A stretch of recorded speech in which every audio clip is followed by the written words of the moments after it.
बुद्धिमता की कहानी। मुश्किल समय में धैर्य न खोकर हम अपनी बुद्धि और विवेक से असंभव दिखने वाली मुश्किलों का भी समाधान कर सकते हैं। एक दिन एक कुत्ता जंगल में रास्ता खो गया।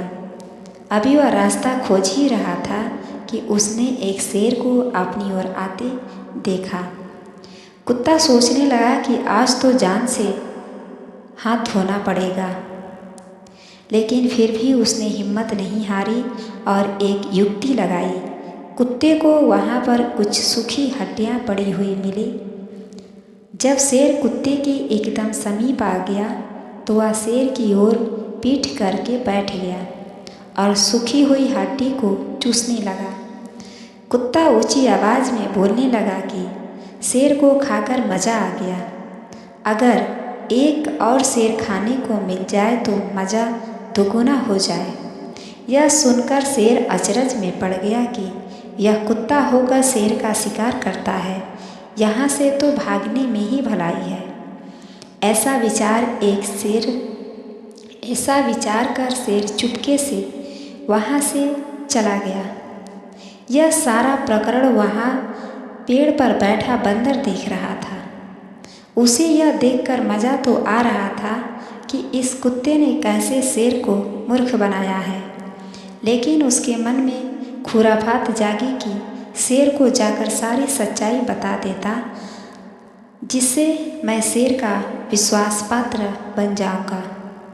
शेर से मेरी मित्रता भी हो जाएगी और मुझे शेर का भय भी नहीं रहेगा।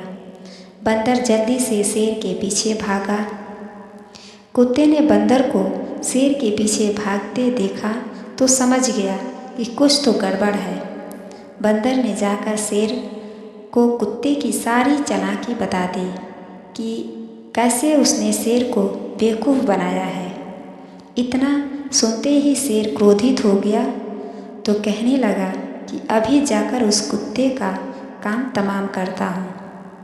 कुत्ते ने जब शेर को बंदर के साथ आते हुए देखा तो सोचने लगा, अब तो प्राण बचाना मुश्किल है। इस बंदर ने सारी सच्चाई शेर को बता दी होगी। कुत्ते एक बार फिर से हिम्मत करके पीठ करके बैठ गया और ज़ोर ज़ोर से बोलने लगा कि न जाने कमबख्त बंदर कहाँ मर गया। उसे अब से भेजा है कि किसी शेर को फंसा कर लाने को, ताकि उसे खाकर मैं अपनी भूख शांत कर सकूं। इतना सुनते ही शेर ने बंदर को मार दिया और स्वयं वहाँ से जान बचा कर भाग गया। इस तरह कुत्ते ने मुश्किल समय में भी हिम्मत ना हार कर बहुत समझदारी से अपनी जान को 2 बार बचा ली और उसके खिलाफ साजिश करने वाले बंदर को भी अपने शत्रु को हाथों मरवा दिया। निष्कर्ष, इस कहानी से हमें शिक्षा मिलती है कि मुश्किल समय में भी हिम्मत नहीं हारनी चाहिए और कठिन परिस्थितियों में अपनी बुद्धि और विवेक से काम लेकर समस्या का समाधान निकाल सकते हैं। धन्यवाद।